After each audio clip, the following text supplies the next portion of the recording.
Assalamu alaikum dear students. Till this time in parts of speech we have discussed noun, pronoun and subject verb agreement. Today we are going to have discussion on adjective. Adjective भी आप लोग के ईटा point of view से एक बहुत ज़्यादा important topic है. Adjective is a word that talks about quantity, quality,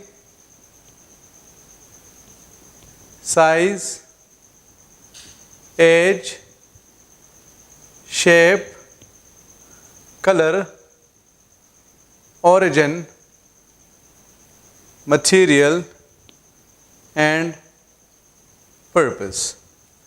An adjective is a word that talks about quantity, quality, size, age, shape, color, origin, material and purpose. अब for example quantity मेरे पास आ जाए कि 2 या मैं कहता हूँ कि सम, इस तरह मैं कहता हूँ क्वालिटी, मैं कहता हूँ कि इंटेलिजेंट, मैं कहता हूँ कि अट्रैक्टिव, इस तरह size big, small, age, old, young, shape, round, square, color, brown, black, origin, Pakistani, Afghani, material, wooden, silk and purpose. For example, driving या मैं कहता हूँ कि dining. अब सबसे पहले हमारे पास एडजेक्टिव में आता है क्वांटिटी. क्वांटिटी का मतलब होता है कि कोई चीज़ हमारे पास कितनी है. फिर हमारे पास आता है क्वालिटी, किसी चीज़ की हम जब किसी खुसूसियत की बात करते हैं. फिर उसके बाद हमारे पास साइज़ आता है, कोई चीज़ बड़ी है या छोटी है. फिर उसके बाद हमारे पास आता है एज, उसके बाद shape, colour, origin, material and purpose. अब आपके पास एडजेक्टिव से कैसे क्वेश्चंस आएंगे.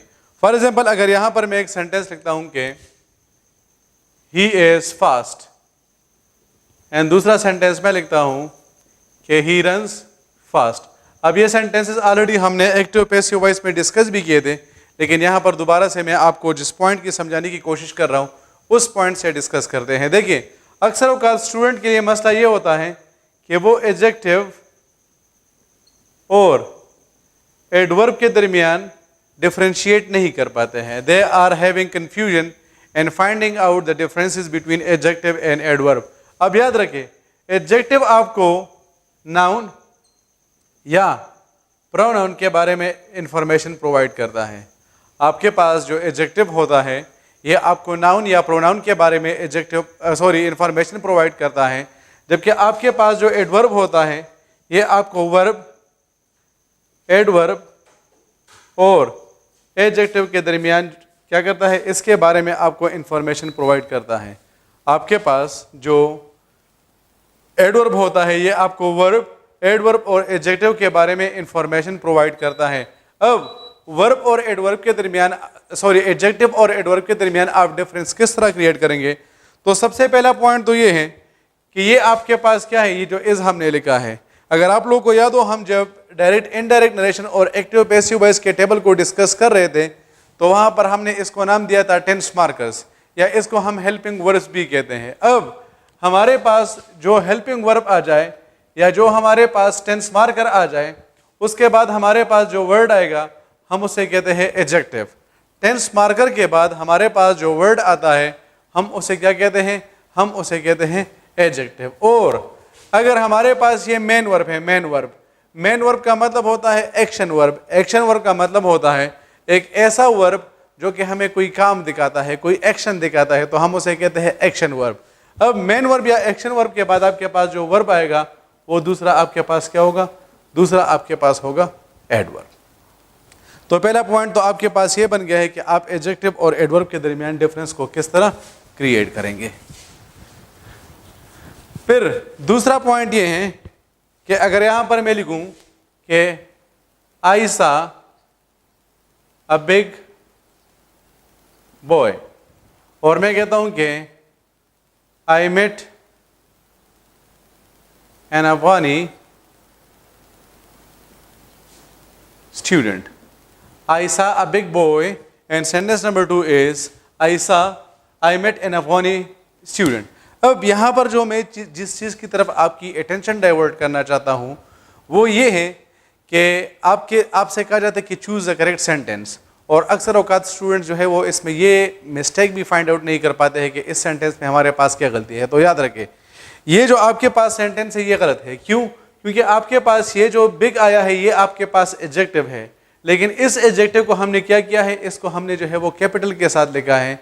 जबकि याद रखें कि जब भी आपके पास एडजेक्टिव आता है सिवाय सेंटेंस के स्टार्ट में, सही है, क्योंकि सेंटेंस के स्टार्ट में तो जो भी वर्ड आता है वो आपके पास क्या होगा, वो हमेशा आपके पास जो है वो हम उसको जो है वो कैपिटल लिखते हैं. बाकी आपके पास जो भी एडजेक्टिव आएंगे आप उसको क्या करेंगे, आप उसको जो है वो स्मॉल लेटर के साथ लिखते हैं.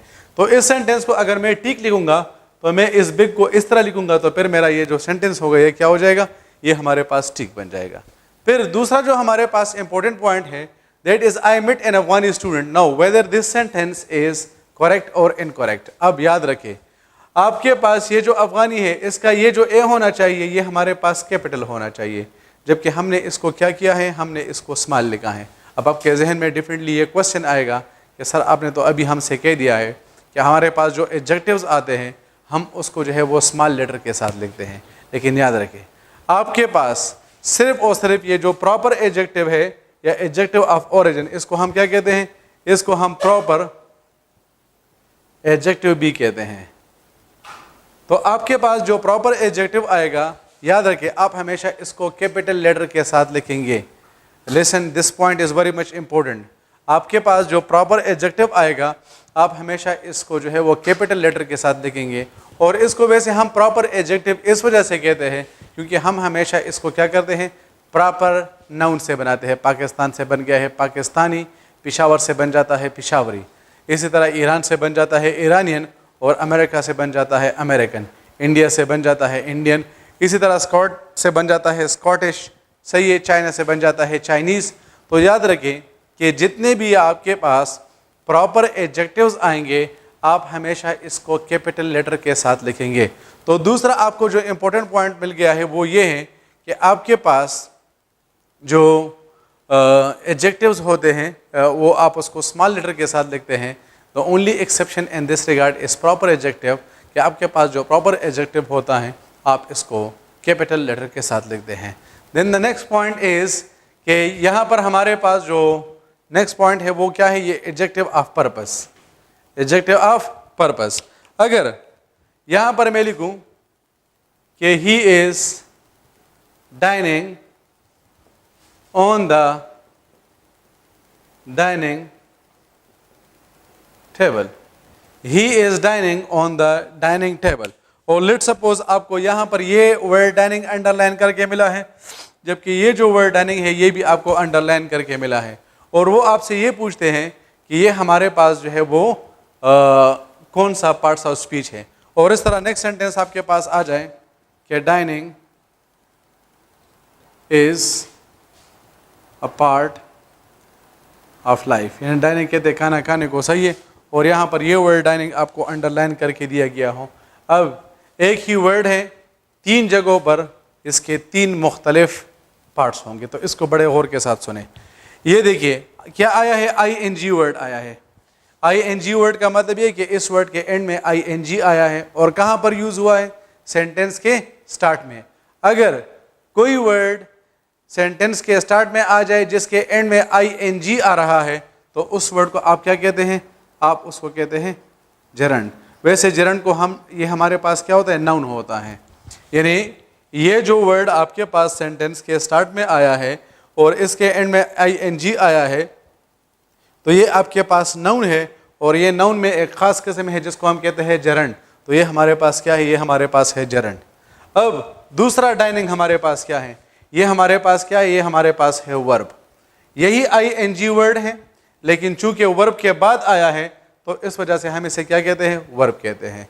यानी यही ING वर्ड अगर वर्ब से पहले आता है तो हम उसे जरंड या नाउन कहते हैं, जबकि यही आईएनजी वर्ड जब हमारे पास वर्ब के बाद आ जाए तो हम उसे क्या कहते हैं, हम उसे जो है वो वर्ब कहते हैं। फिर तीसरा इंपॉर्टेंट पॉइंट, अगर आपके पास कोई आईएनजी वर्ड आ जाए, जिस तरह यहाँ पर आपके पास आया है आईएनजी वर्ड, और उसके बाद आपके पास आ जाए नाउन, यानी आईएनजी वर्ड प्लस नाउन, ये दोनों एक साथ आ जाए। जिस तरह यहाँ पर हमारे पास आया है डाइनिंग और यहाँ पर हमारे पास आया है टेबल, तो टेबल हमारे पास क्या है, ये हमारे पास नाउन है, तो इस वजह से ये जो आईएनजी वर्ड होगा ये आपके पास बन जाएगा एडजेक्टिव। क्या बन जाएगा आपके पास, ये आपके पास बन जाएगा एडजेक्टिव। तो आप देख सकते हैं कि एक आईएनजी वर्ड आपके पास वर्ब भी हो सकता है, इसी तरह ये आपके पास वर्ब भी हो सकता है, ये आपके पास जरंड भी हो सकता है, और ये आपके पास एडजेक्टिव भी हो सकता है। तो चूंकि हमारी डिस्कशन जो है वो एडजेक्टिव पे जारी है, तो याद रखें कि यही आईएनजी वर्ड जब आपके पास आएगा और इसके बाद जो दूसरा वर्ड आपके पास आया है वो आपके पास जो है वो क्या है, वो आपके पास नाउन है, तो ये जो आईएनजी वर्ड आपके पास आएगा आप इसे क्या कहेंगे, आप इसको जो है वो एडजेक्टिव कहेंगे।